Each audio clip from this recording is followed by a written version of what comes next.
Estamos de regreso. La buena, en el 25% de las legislaturas del mundo ya hay paridad de género.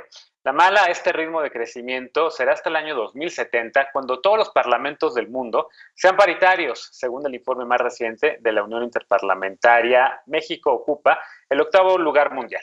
Frente a las elecciones de junio próximo, ¿lograremos o no mantener esta paridad? Veamos el contexto. En 2018, México tuvo por primera vez en su historia un Congreso paritario. 48.2% de las curules en la Cámara de Diputados y 49.2% en la de senadores estaba ocupada por una mujer, poniendo a México en el 4º lugar de paridad, según el registro de la Unión Interparlamentaria. 2 años después, el Congreso mexicano se ubica en el 6º lugar en paridad, detrás de Ruanda, Cuba, Emiratos Árabes Unidos, Nicaragua y Nueva Zelanda. De estos, solo en los primeros 3 las legisladoras ocupan el 50% o más de los asientos. En el mundo, durante 2020, la participación de las mujeres aumentó 0.6% para alcanzar 25.5% de representación legislativa en los 179 países que integran la Unión Interparlamentaria. Al ritmo actual, serán necesarios 50 años más para que se logre la paridad en todo el mundo. El informe Mujeres en el Parlamento en 2020, el año en revisión, apunta que la pandemia afectó las posibilidades de las mujeres para hacer campañas o conseguir financiamiento en los 57 países donde hubo elecciones. Según el informe, las cuotas de género ayudaron a incrementar la presencia de mujeres en los parlamentos. En promedio, en el continente americano hay 32.4% de mujeres legisladoras y Medio Oriente y el norte de África, que tienen la menor proporción, el promedio es del 17.8%. Punto y contrapunto.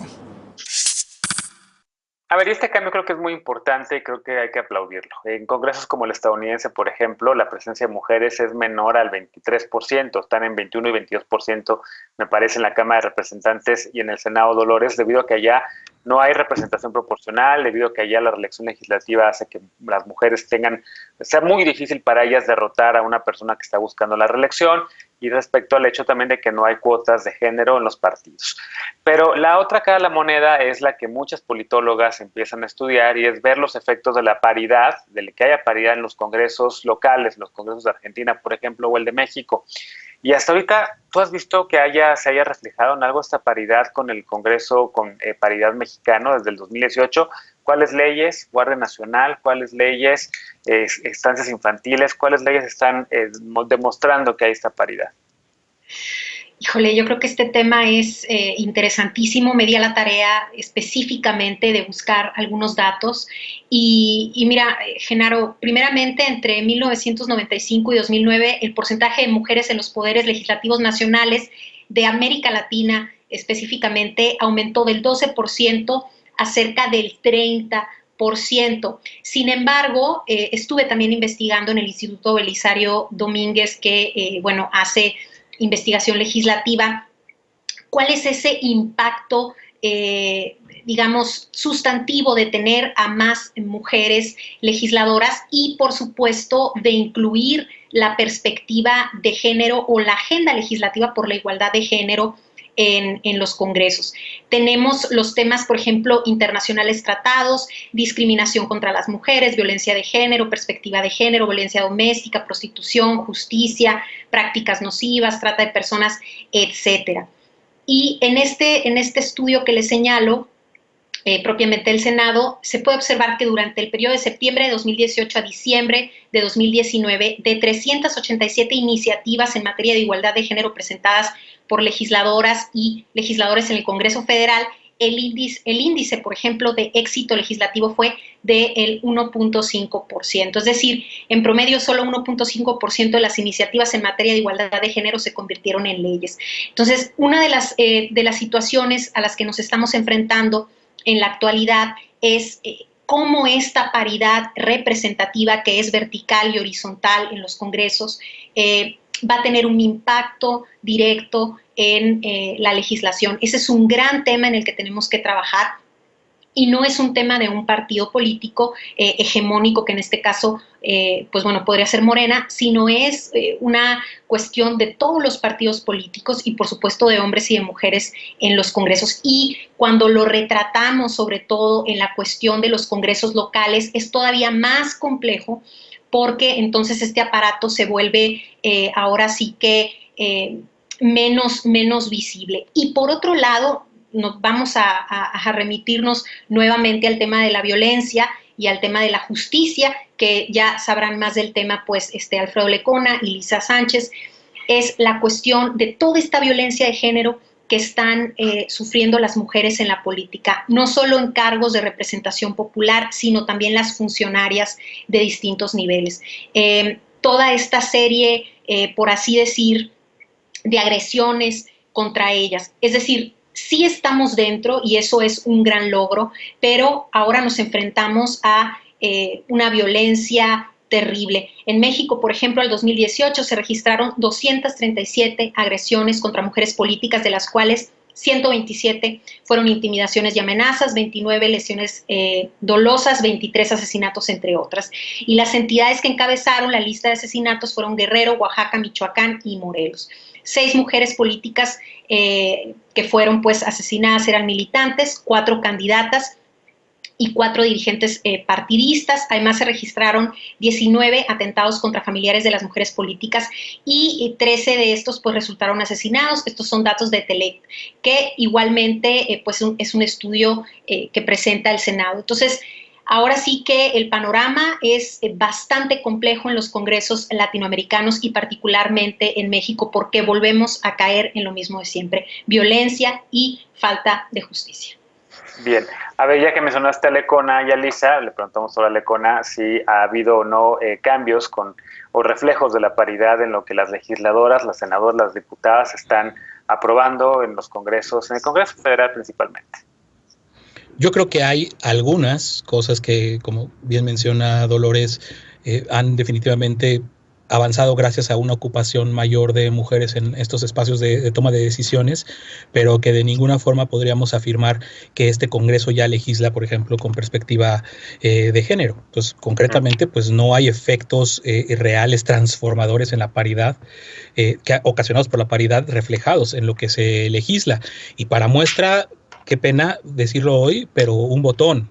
Y qué pena decirlo hoy, porque en un país donde, como en todo el mundo, es el Día Internacional de la Mujer, que tiene 80,000 personas desaparecidas, que en los movimientos y los colectivos de búsqueda están conformados mayoritariamente por madres, hermanas, buscadoras, precisamente hoy en el Senado de la República se haya avanzado esta terrible, nefasta propuesta de reforma para excluir a la Fiscalía General de la República del Sistema Nacional de Búsqueda.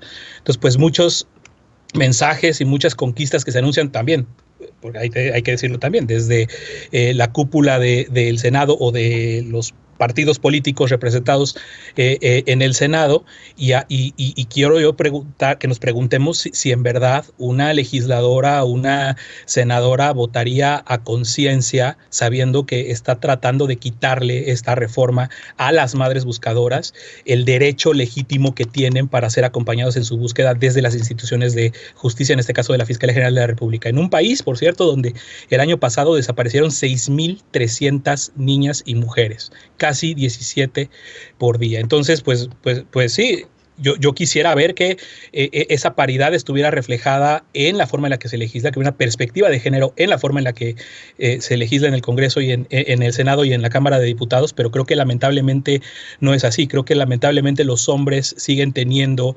el poder lineal, final, de mando único a los grupos que se han conformado, con sus honrosas y destacables excepciones que por supuesto que hemos visto incluso también adentro del propio partido mayoritario, pero el camino sigue siendo bastante largo.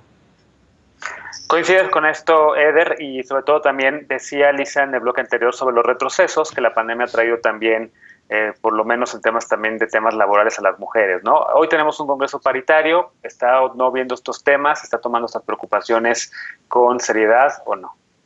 Sí, son en el caso de las dos cámaras, la Cámara de Diputados y la Cámara de Senadores, una de las comisiones más activas es la de Igualdad de Género. Sin embargo, a ver, así como la división sexual del trabajo es algo milenario, el machismo también lo es y es transversal. No es lo mismo que haya un congreso paritario, es decir, que haya que la mitad de las congresistas sean mujeres, a que todas tengan perspectiva de género, a que todas tengan un compromiso con la agenda feminista. E incluso en el proceso hay tensiones en todos los partidos, porque todos, ya lo hemos visto, están atravesados por la cultura machista y por supuesto que cada paso, cada conquista de las diputadas y senadoras es una conquista que se da en un campo de tensiones y de disputas internas en los partidos y ya en el pleno de las cámaras, en donde tienen que estar negociando y disputando las decisiones que se toman en cada uno de los congresos. Por supuesto, yo creo que es mejor tener la paridad, por supuesto que hay avances sustantivos, pero por ejemplo el tema del aborto, que es uno de los más sentidos del movimiento feminista, todavía no hay como visos de que vaya a ser aprobado en lo inmediato, ¿no? Porque, insisto, hay unas tensiones muy fuertes. El Congreso, a final de cuentas, y más ahora que hay paridad, es un reflejo muy fiel de lo que pasa en la sociedad, y los temas que tienen que ver con la agenda feminista son de los temas que más dividen a la población en el país.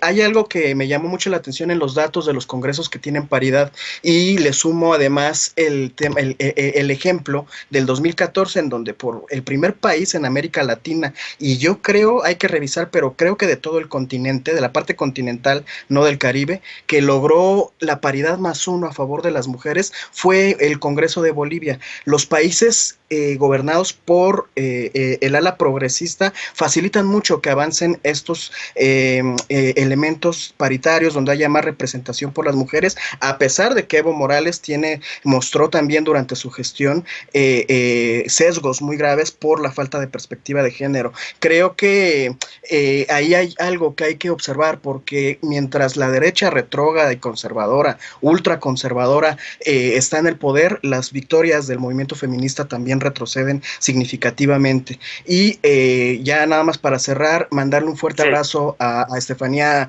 Veloz, que renunció al partido por las prácticas machistas que ella ha venido, junto con todo el movimiento feminista, han venido denunciando en las últimas semanas, y la compañera hoy decidió renunciar. Le mando un fuerte abrazo y toda mi solidaridad. Me sumo a eso, por coherencia y por valentía. Un beso a nuestra querida Estefanía. Adelante, finalmente contigo terminamos este bloque, Elisa. Sí, yo creo que este tipo de avances hay que celebrarlos sin cortapisas. Sin duda es una muy buena noticia que haya un congreso paritario y que además estemos avanzando a que el resto de los congresos en lo local sean paritarios, y eso se debe celebrar sí o sí. Coincido con mis compañeros de mesa en dos cosas. Creo que un primer nivel de análisis es que evidentemente es un avance y es un empoderamiento para las mujeres poder verse reflejadas en números y en representación, solo porque haya 50% de mujeres, como hay más de 51% de la población que somos mujeres, y que por lo tanto tendríamos que estar en esa proporción representadas en el Congreso. Ahora, lo que decía Eder y lo que decía Lecona también es cierto. Cuando uno ya avanza a la agenda, evidentemente no significa que presencia femenina sea igual a impulso de las causas feministas. Lo vimos, por ejemplo, muy desafortunadamente con el caso de Lili Telles y el aborto, por ejemplo, por mencionar alguno, pero también ha habido otros casos en donde, si bien no es la agenda de género la que se está avanzando, o sí es, pero de manera como un poquito más incidental o en diagonal un poquito, como en el caso de la militarización, ¿no? Vimos figuras muy potentes, como el caso de Laura Rojas en la presidencia de la Cámara de Diputados, que asumieron un rol de representación en momentos muy incómodos políticamente, en donde ni siquiera el tema estaba zanjado al interior de su partido, pero además estaba abriendo una clara confrontación con la bancada mayoritaria y con el Ejecutivo al momento de hacer el uso de sus facultades para controvertir el famoso acuerdo militarista. Creo que sí hay que valorar ese tipo de liderazgos, pero cerraría mi intervención, lamentablemente el patriarcado está instalado en los partidos políticos también, y el hecho, por ejemplo, de que nos vayamos a perder la próxima legislatura de la posibilidad de tener legisladoras muy buenas reelectas como Marta Tagle, porque al interior de su partido no les dieron el apoyo necesario y las quieren cambiar, eso también habla de que no han roto el pacto patriarcal, incluso en esos partidos que se dicen de izquierda. Bien, bueno, pues con eso cerramos la mesa esta noche. Déjame hacer una pausa y regresamos después de esta para despedirnos de los panelistas y con la paparrucha de esta noche. No te vayas.